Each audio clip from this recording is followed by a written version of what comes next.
back way into the QVF, the qualified voter file. What does that do? It allows them to enter names that may be fictitious. Well, I've seen examples of places where these people don't live and whatnot. Take a look at it. That's pretty serious flaw. It's like your bank or your credit card being open.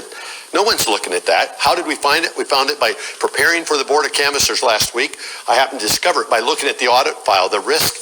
The state calls it a risk limiting audit pilot system. It's a joke. I want to tell you that. It's a joke. How do I know that? I'm an auditor. I'm a systems auditor, not a computer systems auditor, a quality systems auditor where we can tear things apart and understand what the documentation is, what you use as a standard. When you talk about an audit, what are you auditing to? What standard are you auditing to? So when I say that, so that's a joke. And that 1 minute, sir. Actually, that open hole there is like your credit card being breached, and that's what it is. It is a distinct breach, and it's there. We need to really focus on that. And another thing is, I heard a thing about the Black Lives Matter and Jesus. We had an incident in our poll. Well, a lady had a Trust Jesus shirt on. They would not let her be in the poll. She was a poll worker. They stopped. They told her it's a code, dress code issue, or it's an issue. She went to five different people, including the state. So I didn't accept it. I went to the FBI, and I heard Pete Lucido say that. The FBI is a joke, and I'm going to tell you that right now, and I can validate it. So I want to finish with this. It's a joke because they don't go that far. I backed the guy into the corner, really, and then I talked to him again. He says, what do? Are we going to go after a $5 case, or are we going to go after a $10 million case? And you know what I said to him? I said both. You know why? Because that's selective enforcement if you don't. I've been on city council. I can tell you that. If you do that, you are subjugating freedom. You're basically just going after money. So let me finish with one thing if I can, then I'll give you my notes. Just it'll be quick. I said, finally, you have a job to do under U.S. Constitution, Article 2, Section 1, Clauses 2 and 3. That states, and I'll paraphrase, the legislature will pick a number of electors equal to the number of senators and representatives in Michigan's case. We expect that with all the fraud going on in this state, that you would do your duty and elect the electors as described in the U.S. Constitution and rule this election null and void. Be a leader, not a wuss. Void the vote, elect electors. Thank you. Thank you for your time, sir. We have questions from members. I do. Just so you said voter. Thank you. Sorry. VoterWorks, and then you gave another name, but I didn't. Arlo is the software that they use. Yes, but if you go on, if I can, let me give you just a little bit addition on there. On their website, and I didn't tell you this because we're out of time. It's an item 3. It states, add voter information for voter request. They're given a procedure, okay, just so you know that. So it states, add voter information for voters requesting ballots. This can be done manually and does not require a voter registration system integration. In other words, it can bypass the verification steps. Who would ever approve an open system like that? It's a major flaw. And that's Arlo? Pardon me? That part is Arlo? That's right off. That's in VoterWorks. That's what they. That's a claim to fame. Pull it up and look at it. It's like I almost died when I found it. Thank you. So. Okay, thank you. Thank you very much, Senator. Okay. Please, Mr. Richard. Yeah. I'll give you these issue ones. Please. I didn't put my phone there with you. Yes, thank you. Next, we have Mr. Evan Schock, followed by Adam DeAngeli. And after him, I have card for Karen Chopshian, I believe. Mr. Schock, welcome to the Senate Oversight Committee. Hi, thank you for your time. I'm a registered voter in Michigan, and I was an independent challenger at the TCF Center on November 4th, 2020. So I arrived around the time when the windows were being boarded up with cardboard boxes and signs and stuff like that, and when I walked in, I was confused on why they weren't letting challengers in and why these boards were being put up, and the people around me were also confused, so we decided to ask questions. Nobody around us could give us an answer. We were ignored, and people were walking in and out. We had no clue how these people were being let in and out. There was really nobody constituting it correctly, so after about an hour of waiting, I was an independent, so I had somebody come up to me and ask me, hey, are you an independent? I said yes, and I was let in. It was me and about 8 other people. Once I got in, I signed in, and I noticed right away that it was very chaotic in there. There was groups of people in the middle where somebody testified earlier and said there's empty ballots in the middle of the room. There were groups around those empty ballots where it'd be easy for somebody to grab these ballots, hide them, or take them somewhere without being seen. I noticed a commotion in the back right corner, so I decided to go over and see what was going on. And then another independent challenger, I asked him what happened. He told me, from what I saw too, because I followed the police over there, he was being told to stay back. There were more than, I'd say, about 9 people around this table. And there's just a lot of commotion going on. He said that he was told he had to leave as an independent challenger, and they wanted a new challenger in. So I felt that was wrong. And as I was walking later, I saw a woman named Karen, who she's going to be speaking soon. She was raising her voice, so I went over and asked her if there was an independent challenger at her table, which she said no. And they were blocking her view from seeing the ballots. So I offered to tell her what I'm seeing when they're duplicating these ballots, because she was in fear that she would be kicked out if she spoke up and challenged any more than she did.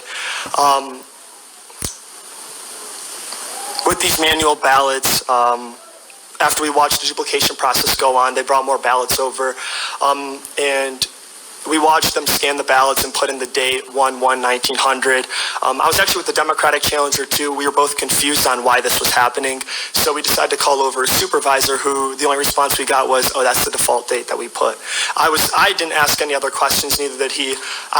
Didn't ask any questions in the fear that I'd be kicked out, as I just witnessed 4 other Republicans/independents get kicked out.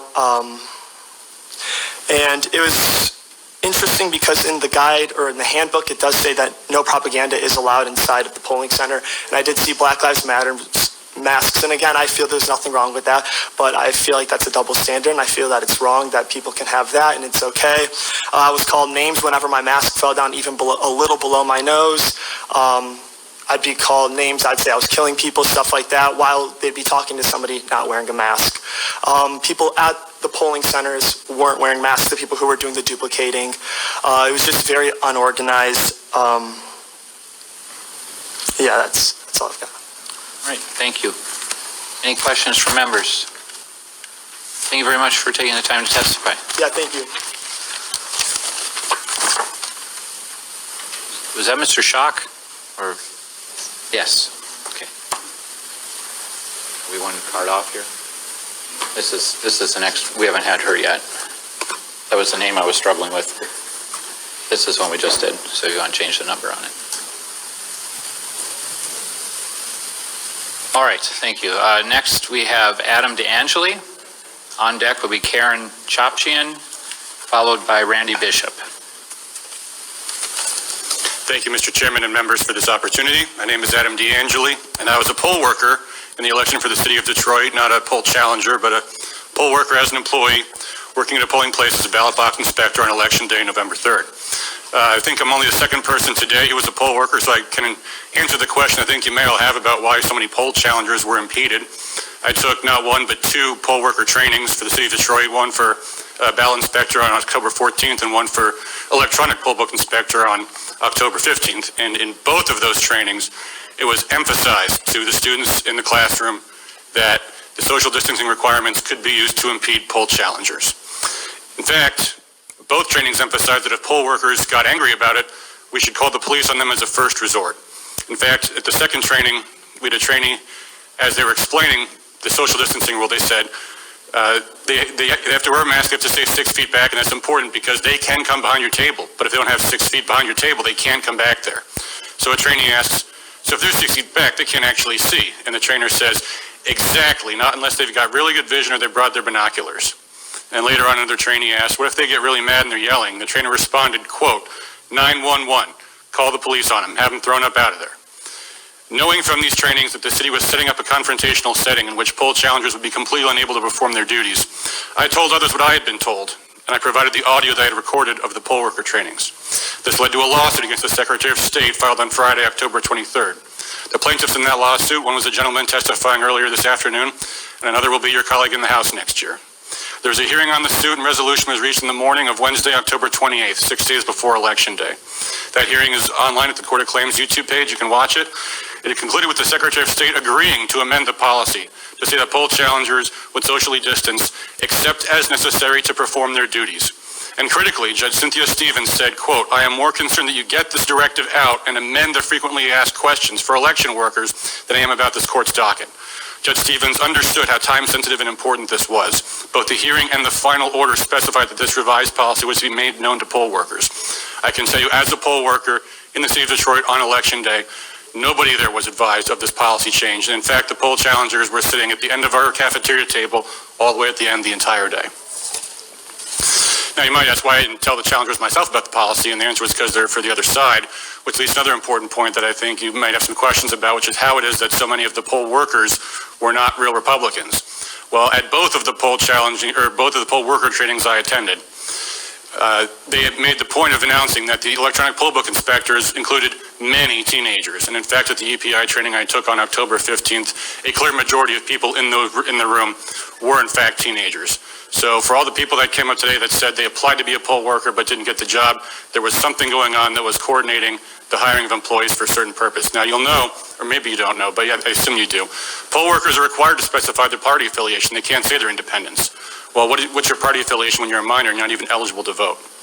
So I thought that was an important thing. There's a lot more in my affidavit about what I saw happen on Election Day. For example, we were instructed at the training that provisional ballots were used to mislead ineligible voters as essentially phony ballots that would be destroyed by the Department of Elections.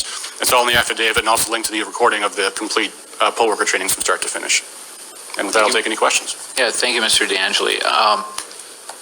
So they told you, you're saying at the training, that they specifically stated that it was intentional to make it difficult for challengers? Yeah, they actually had a laugh about it. They said, and again, I'm quoting from the recording, which you can listen yourself, but they asked, so if they're 60 feet back, they can't actually see. The trainer interrupts. Exactly. Not unless they got really good vision or they brought their binoculars. There's audio of that online. Okay. Other members have questions? Mr. DeAngeli, you've submitted a very substantial amount of additional testimony, so thank you for that, and thank you for keeping it to 3 minutes now. I appreciate that, but we'll look through the longer testimony. Very good. Thank you.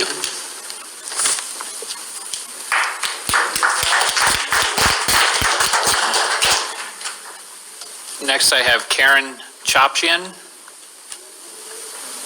followed by Randy Bishop, and then Lenore Kurik. I'm sorry if I've mispronounced your name. It's ma'am. Chopchin. It's fine. How do you say it? Karen Chopchin. Chochin? Chop. Chochin. Okay, Yes. Thank you. You have 3 minutes. Is that going to destroy my seconds? No.